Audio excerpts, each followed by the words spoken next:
My dear friends, I wonder if you, like me, have been thinking about the danger of crowds. We've been getting much instruction from our government about the need to keep a distance from other people. And I've been thinking about the way in which there were certain football matches. There's one between an Italian team and a Spanish team, which seems to be responsible for the significant spread of the virus in both of those two countries. And also about, more closely, the decision to keep going with the Cheltenham Festival when we knew, even at that point, that there was a risk that the virus was going to be spreading. Those things are practical concerns, but there is a spiritual danger in crowds, which I think is brought to the fore on Palm Sunday. After all, in Palm Sunday you have a crowd acclaiming Jesus as the Messiah, the Son of David, and they're all shouting Hosanna and casting palm branches before him. What could possibly be wrong with that? Well, the simple thing is that this crowd, which is full of enthusiasm and love for their desired Messiah, is the same crowd that a few days later starts to shout, "Crucify him." The crowd, or being a member of a crowd, is no guarantee that you're on the right path. There is no safety in being in the middle of the crowd.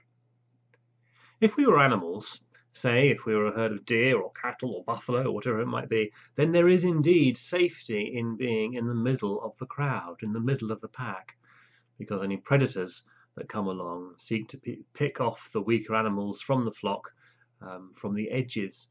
So if you're in the middle, you're safe. You are, in effect, using other animals as your layers of protection. This is the thinking of the world. This is the thinking of the prince of this world. And this is why Jesus is really very, very clear at asking his disciples to make sure that when they pray, they are to go into a room by themselves and pray there to their Father who's there in a secret place. We cannot find spiritual wisdom from going along with a crowd. We can only find spiritual wisdom when we are on our own. I think this is something of an encouragement to us at this time of self-isolation and quarantine.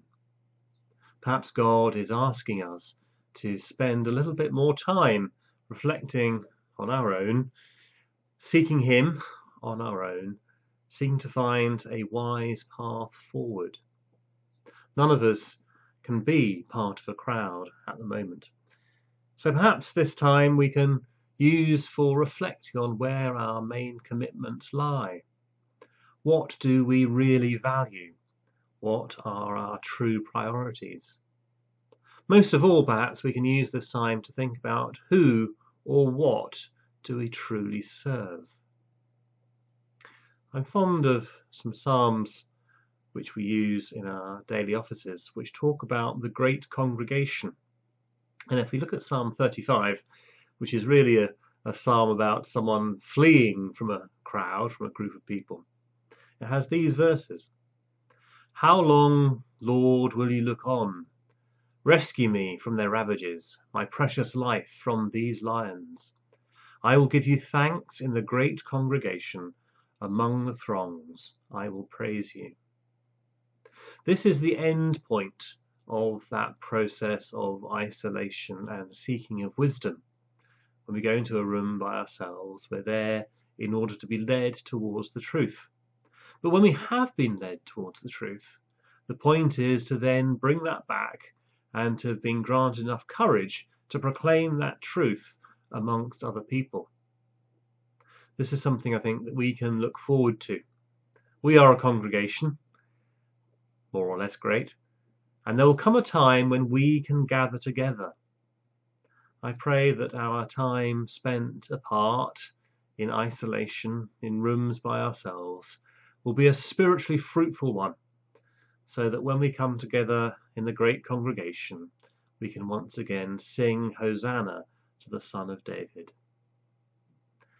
May we each have, in our own distinct ways, a holy week. Amen.